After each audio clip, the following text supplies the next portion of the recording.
In this guide, I will be covering everything you need to know to play a Lightning Rune-Keeper that can blast through quests and deeds, as well as hold their own in both PvMP and high-tier solo content.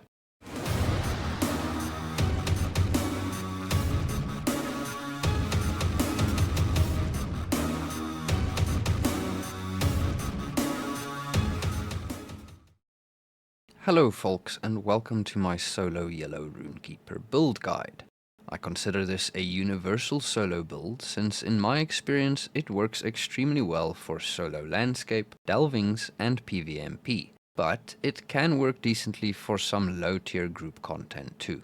If you want to see a specific part of the build, feel free to skip to that section using the timestamps below, and if you want to see it in some intense action, check out my Rune-Keeper PvMP playlist linked in the card. That said, let's jump straight to the heart of the build, our class traits. Most of the yellow nodes are maxed out in this build, with the exceptions being Fortune Smiles, which we simply put 1 point in for a very cheap 2k boost to Fate, Flashing Images, which is almost useless to us, and Confounding Principles, which is where I put the build's 1 spare point, since to me the additional 1 second daze and 5% damage for Shocking Touch seems preferable over 400 Fate. We have all our bread and butter DPS nodes maxed, including the Closing Remarks chain. The Thunderous Words proc gives a mad 20% crit chance bonus for 20 seconds and has a 20% chance of triggering on any of our lightning skills. In practice, this buff is active very often, given you use much more than 5 skills every 20 seconds, but it can take a few skills to activate initially or after using Epic Conclusion. Similarly, Harsh Debate also has a 20% proc chance and lasts 20 seconds, so is also active often, but gives a major plus 15% damage boost. Lastly, Closing Remarks itself not only increases both proc chances from 20 to 25%, but also allows the two to combine into Closing Remarks. This effect gives the same bonuses as the other two, but also boosts your next Epic Conclusion's damage by 50% and gives it a plus 40% crit chance. Insane. Using Epic Conclusion with the effect active will consume it, but it will also give you the Aftershock effect for 10 seconds. This is a stronger version of the Thunderous Words and Harsh Debate effects, giving you plus 20% damage and plus 25% crit chance versus the plus 15% and plus 20% of the standalone versions. Maxing out Cutting Remarks and Furious Storms further contribute to our crit capabilities. Cutting Remarks is a simple plus 5% base crit chance, but Furious Storms is a bit more intricate. Simply put, it's brilliant bad luck mitigation on crits. In a tad more detail, it grows from 5% added crit chance to a max of plus 25% after 5 non-crit hits. Any critical hit will reset it so that you start back at plus 5% on the next non-crit. Lastly, on the damage front, we have Concession and Rebuttal, which is just epic all around. It helps us debuff our targets as soon as possible, heal more from our sustaining bolt, adds a crazy damage over time to Epic Conclusion, and turns Shocking Words into a huge area of effect hit that not just stuns but also slows. Yellow also has several survivability and control nodes which we make use of. Maxing Exacting Ward gives us a nice 7% bump to crit defense. Statically Charged helps us escape melee range with our Lightning Stone's super strong slow, and Perfect Imagery ensures we get an 8 target area of effect interrupt and daze every 30 seconds. The rest of our points are heavily invested in red with a small splash of blue. The red points focus on increasing our damage and mitigations, but also improves self-motivation a ton. We max Deliberate Address for a 5% damage increase across the board. We also max out Overflowing Confidence for a hefty 20% bump to our self-motivation heal. Unlocking the Volcanic Runestone allows us to quickly build 3 red pips in times of need, and is a great anti-stealth skill when our Lightning Stone is on cooldown. Then we need 4 more points for the next row in red to unlock. I put them in Tail of Rage, since it impacts 3 of our skills, not just 1, but putting those 4 in Conflagration of Runes also works. With the 4th row unlocked, Thick-Skinned gives us a major 6% physical mitigation boost, and maxing Hastened Determination means our 20% stronger self-motivation can be used every 15 seconds without any induction and while moving. Our Blue Splash only features 4 nodes, but we get some very nice benefits from it. Determination gives a nearly 2.4 thousand will bump for just 2 points. Rune of Restoration, much like the Volcanic Runestone, is a useful unlock for attunement management. It gives us a green pip and has no attunement requirement. Plus, it's a long-lasting heal over time that also helps our allies. Mending Verse is another very nice green pip builder with no attunement requirement, giving you 2 green pips and small heal. Lastly, rank 3 in Light on One's Feet gives us a nifty plus 3% evade chance. If you are busy leveling or have yet to unlock all your class points, in this next section I will run through my recommended order for spending your points. If you already have max points to simply assign to the build, feel free to skip to the next section covering our legendary items using the timestamps below. We want to unlock our deeper yellow traits as soon as possible, so for our first 10 points, we start by unlocking Ceaseless Argument, followed by 1 point in Confounding Principles and 3 in Exacting Words. With the second yellow row unlocked, we can spend 1 point on Fortune Smiles and 4 on Cutting Remarks. The next 10 points are where things really start to pick up some pace. We get our Fulgurite Runestone, then unlock the Thunderous Words buff with 1 point, before finishing up Cutting Remarks with another. Spending 3 more points on Thunderous Words unlocks the 4th yellow row to get Epic Conclusion. We wrap up improving Thunderous Words to access the Harsh Debate node, then unlock and upgrade it to level 2 to gain access to the 5th yellow row. With points 21 to 30, we improve our area of effect damage and control, plus greatly increase how often we crit. We start by unlocking Vivid Imagery, before wrapping up Harsh Debate with another 3 points to spend 1 point unlocking Closing Remarks. For the final stretch to 30, we unlock and max out Furious Storms. From points 31 to 41, we finally start bringing in other lines to round out the build. With the final yellow row unlocked, we get to grab Concession and Rebuttal before transitioning to spending 10 points in Deliberate Address for plus 5% tactical damage across the board. With points 42 to 50, we improve our offense but focus on some defense. We spend 2 points on Overflowing Confidence to convert self-motivation into a decent self-heal before maxing out Closing Remarks with 4 more points. The last 3 points we use to upgrade our Fulgurite Runestone into a powerful targeted stun and area slow. After 50 points, we have a very strong baseline of abilities, so we focus on improving some cooldowns and inductions while slowly digging into red. We start by maxing out Perfect Imagery for a 30-second cooldown reduction on our area of effect interrupt and daze.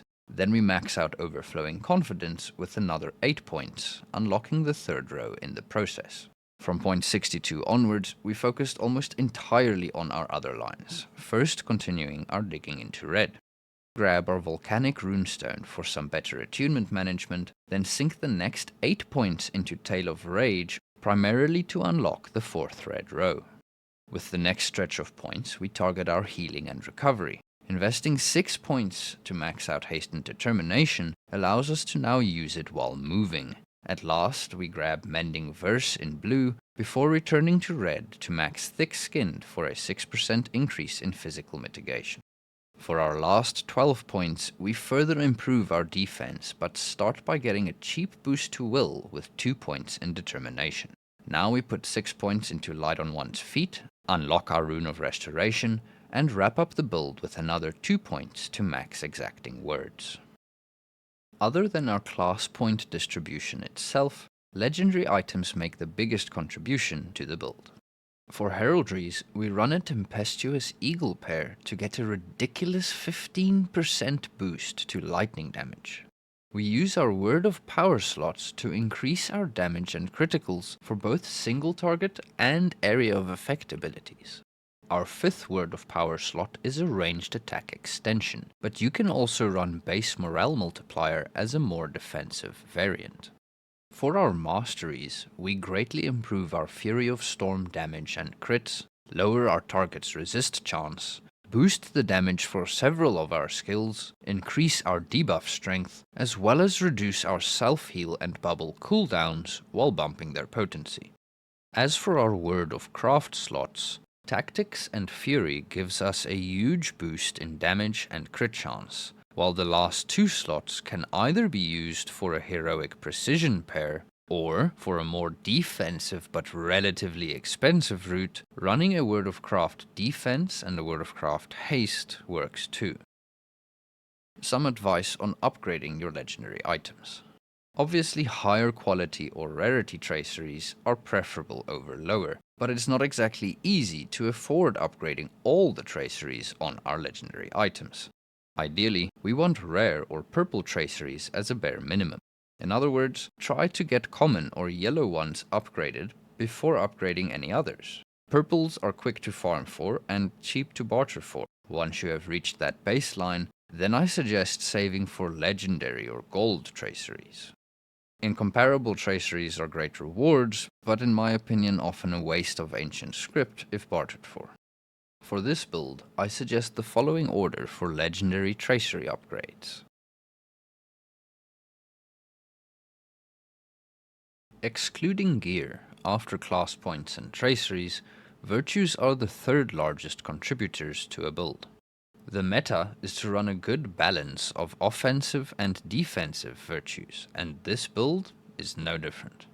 We have 3 offensive virtues slotted: Wit, Honesty, and Confidence. In the remaining 2 slots, we prioritize our defenses with Fidelity and Tolerance. Wit is a brilliant offensive virtue for many builds. It helps us to penetrate resistances, increase our crit chance, and gives us a small bump to base damage.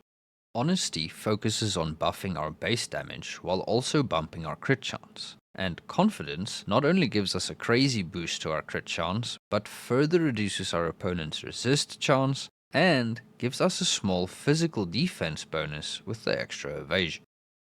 Fidelity is the meta mitigation booster, giving a huge amount of tactical mitigation, a nice chunk of vitality, and a decent boost to physical mitigation.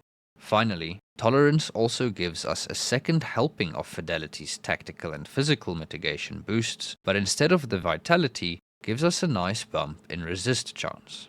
Wisdom deserves an honorable mention as an alternative to Honesty, since it also gives a great damage bonus, but I feel Will and Finesse is less significant than the base tactical mastery and crit rating of Honesty.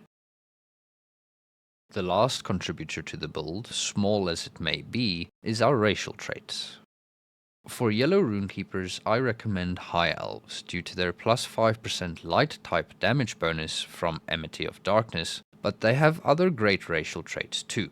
Those Who Remain gives a decent 1,200 boost to Will. Grace of the Firstborn is an amazing utility for a class with no run boosts. Wrath of the Firstborn is an amazing skill unlock for some extra damage in tough spots, and Glory of the First Age is a decent addition to our control abilities, though with a ridiculous cooldown. Next, some gearing advice, starting with PvE. Given this build is focused on soloing content, I'm not going to be focusing on the current raid gear pieces, but rather explain the options for non-raid gearing. Our aim is a nice balance of tactical mastery and crit rating, so try to get your mastery to around 160 to 170% damage increase, and then your crit to around 20% minimum. If you see your targets resisting often, you could likely do with a bump in Finesse. This will also likely be the factor holding you back from completing higher tier content if you have the damage and crit ratings mentioned. As for obtaining gear while solo, doing epic quests usually awards decent gear for landscape, and Umbar is no different. While a relatively slow way of getting basic endgame gear, it's also free. Allegiance gear is sometimes slightly stronger and can be bartered for at allegiance barterers. Both Umbar allegiances have some great gear and have barterers in the Bloody Eagle. Rushing to unlock these allegiance rewards is a relatively quick way of obtaining a basic endgame gear set for free. If you are a crafter or have crafter friends, or maybe you have some gold to burn on the auction house, purple and teal crafted Umbari jewelry is also great to combine with these pieces. All that said, the armor I recommend grinding for if not going for raid gear is full teal delving gear.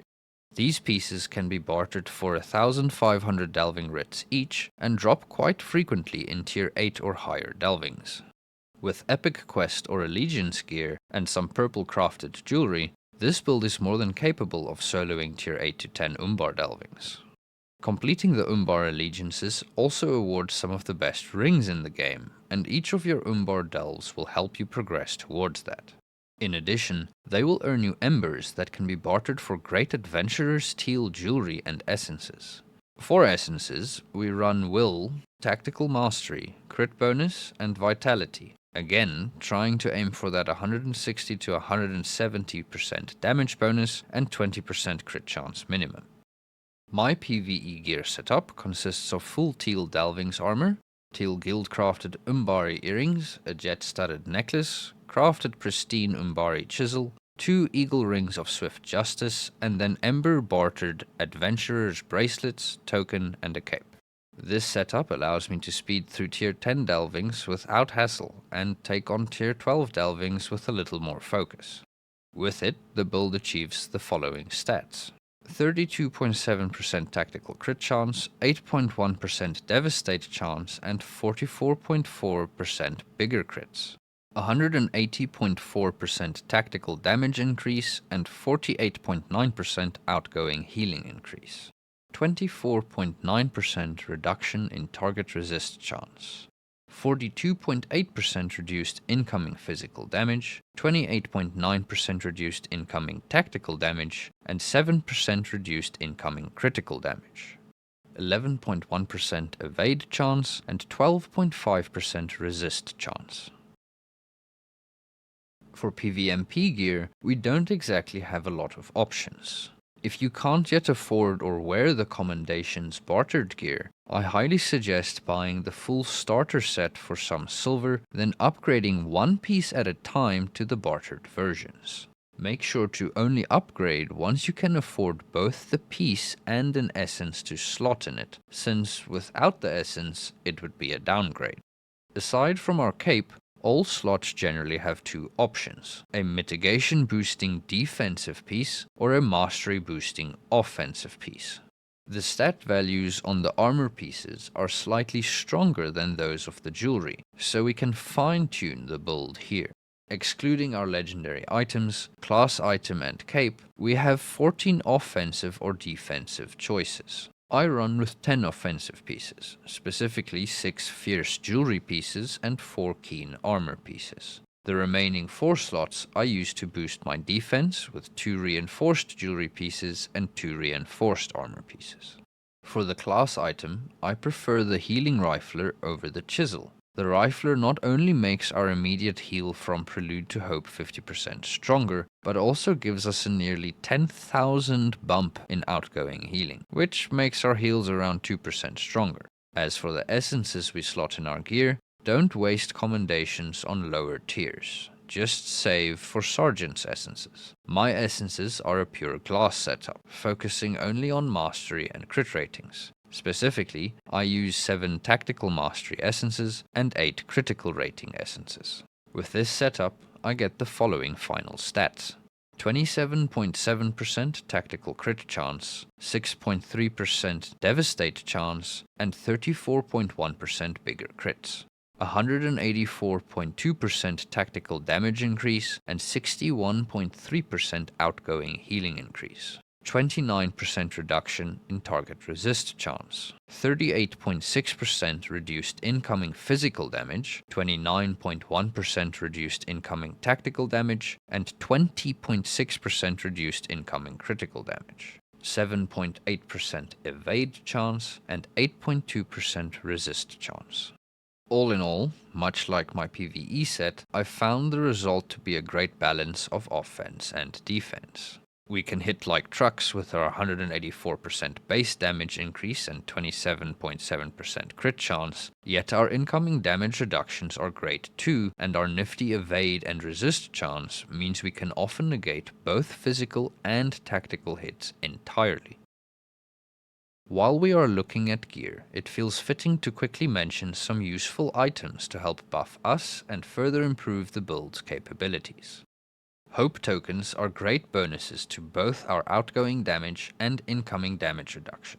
When choosing which type of hope token, there is one main difference. Umbar tokens give a small resistance bonus, while delving tokens only give +5 hope and no resistance bonus, but last through defeat. For food, luxurious roasted spiced vegetables is our trail food of choice, and luxurious seasoned fish platters are cooked choice. Note that the Fortifying Umbari Feast gives you a third type of food effect, so can be used on top of your existing trail and cooked food buffs, but is also relatively expensive.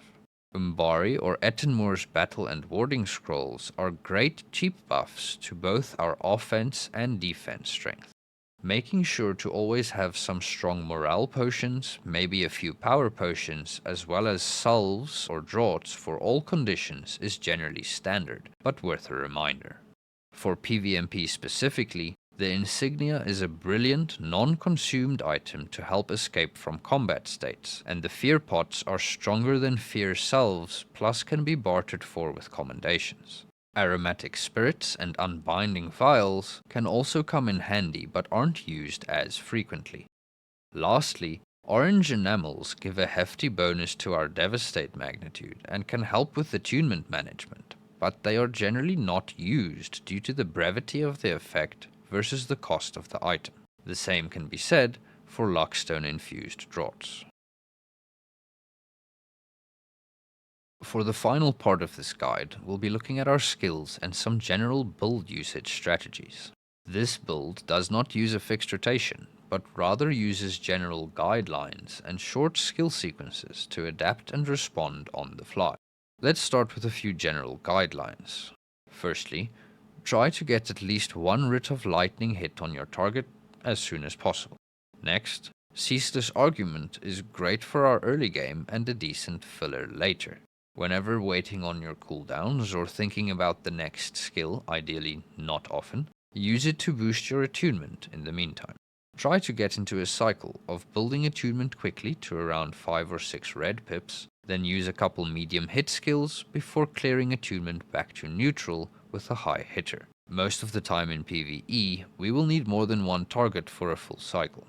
Then, it's horrible knowing you had heals or a bubble that could have saved you, if only you were green attuned, so monitoring your morale and clearing attunement early enough to get those heals available is well worth practicing.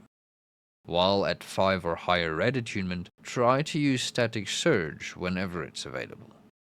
Finally, if we need a boost to our morale and can get out of range, stun, or break line of sight with our enemies, Mending Verse can add another layer of heals to our usual Prelude to Hope and Rune of Restoration pulses. It's also a great boost to our recovery between encounters.